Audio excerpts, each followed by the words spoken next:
Pour la 5e année consécutive, la Chine demeure le plus grand partenaire commercial de la Côte d'Ivoire. Avec un volume d'échange estimé à plus de 3,7 milliards de dollars, elle a même dépassé des partenaires historiques comme la France et les États-Unis.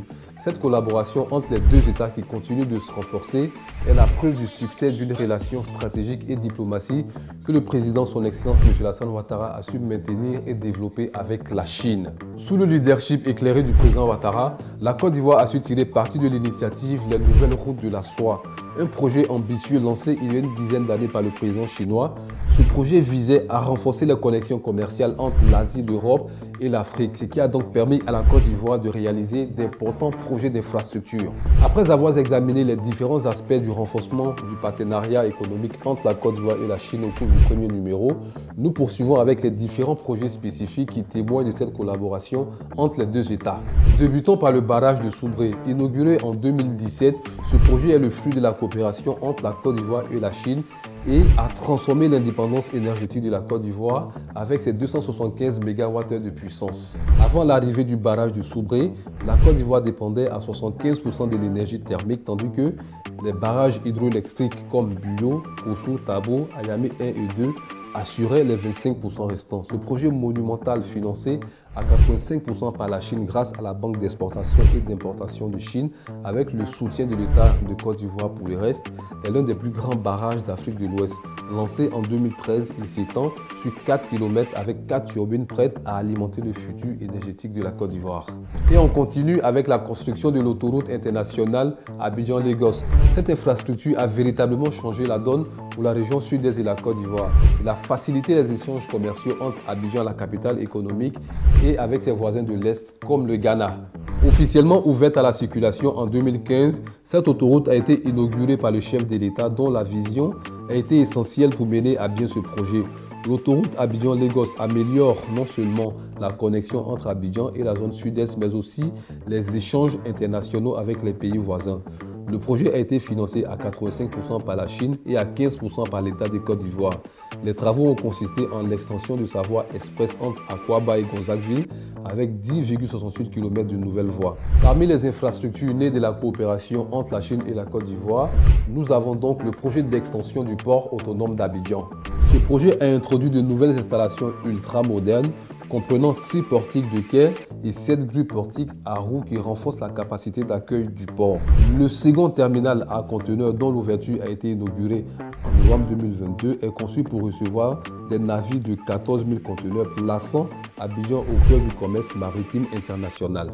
Les portiques de type Post-Panamax avec un off-bridge de 66 mètres mesurent 89 mètres de hauteur et peuvent gérer des conteneurs sur des navires allant jusqu'à 22 rangées. Le volet éducatif tient également une place importante dans cette coopération entre les deux pays.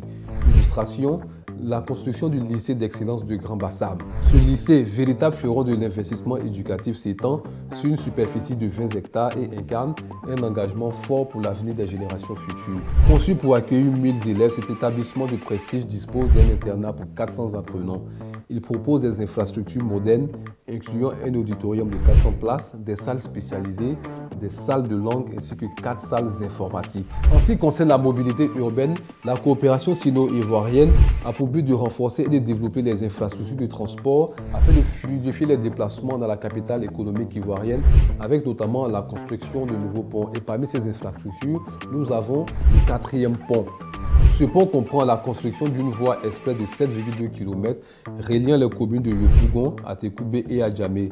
Ce réseau routier amélioré se traduira par la réalisation d'une chaussée de 2 x 3 voies avec des ouvrages de redressement tels que des échangeurs au niveau des intersections principales à Yopougon. 3 échangeurs sur les voies principales franchies par le projet à Yopougon. À Atekoubé, une plateforme de péage s'étendra sur 850 mètres.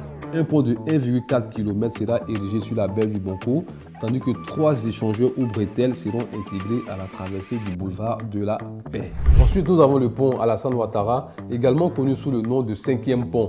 Inauguré avec éclat par le président de la République, son Excellence Alassane Ouattara, ce pont a ouvert ses portes à la circulation, apportant un soulagement considérable aux usagers de l'axe Plateau-Cocody. Ce majestueux ouvrage d'art d'une longueur totale de 630 mètres, dont 200 mètres de haubans, enjambant le chenal de la baie de Cocody, est l'un des symboles de la modernisation des infrastructures d'Abidjan d'Abidjan. Il relie efficacement les communes de Cocody et du Plateau. Le pont Alassane Ouattara ne se limite pas à une simple connexion routière. Il intègre également des constructions adjacentes comprenant 2 viaducs et des échangeurs avec une longueur cumulée de 1,6 km. Du côté de la baie de Cocody, un viaduc de 260 mètres équipé de 2 fois 2 voies de circulation ainsi que des passages dédiés aux cyclistes et piétons. De l'autre côté, un second viaduc de 147 mètres assure une connexion fluide avec des voies adaptées aux différents modes de déplacement. Le pont est également doté de 2 échangeurs et de leurs bretelles de liaison permettant une intégration harmonieuse avec les voies existantes. Avec cette réalisation, la Côte d'Ivoire fait un pas de géant dans l'amélioration de ses infrastructures routières. Sur le volet de la technologie, la Côte d'Ivoire continue à s'engager résolument vers sa transformation numérique grâce à l'appui des géants chinois comme Huawei. Huawei, en collaboration avec le ministère de la Transition numérique et de la digitalisation, accompagne la Côte d'Ivoire dans la formation des jeunes Ivoiriens en intelligence artificielle et en autres technologies numériques. Cette initiative vise à préparer une nouvelle génération d'experts capables de propulser le pays dans l'ère numérique. Le projet offrira également des formations, des ressources en ligne et des outils technologiques permettant ainsi aux nouveaux arrivants d'accéder à des opportunités d'apprentissage et de développement. Et nous allons boucler ce tour d'horizon de la coopération entre la Chine et la Côte d'Ivoire avec du domaine de l'agriculture. La Côte d'Ivoire, pays intrinsèquement agricole, bénéficie depuis longtemps du soutien de la Chine dans ce secteur. Depuis 1994, des experts chinois se succèdent pour apporter leur assistance, contribuant ainsi à l'amélioration des techniques de production et à l'augmentation des rendements agricoles. Cette collaboration va au-delà de l'envoi de matériel. Elle inclut également l'envoi de paysans ivoiriens en Chine pour poursuivre des formations spécialisées. Ainsi, plusieurs Ivoiriens bénéficient de cette formation, renforçant leurs compétences et leur expertise dans le domaine agricole. Les champs de riz nouvellement plantés s'étendent déjà, témoin de l'impact de cette aide sur les terres ivoiriennes.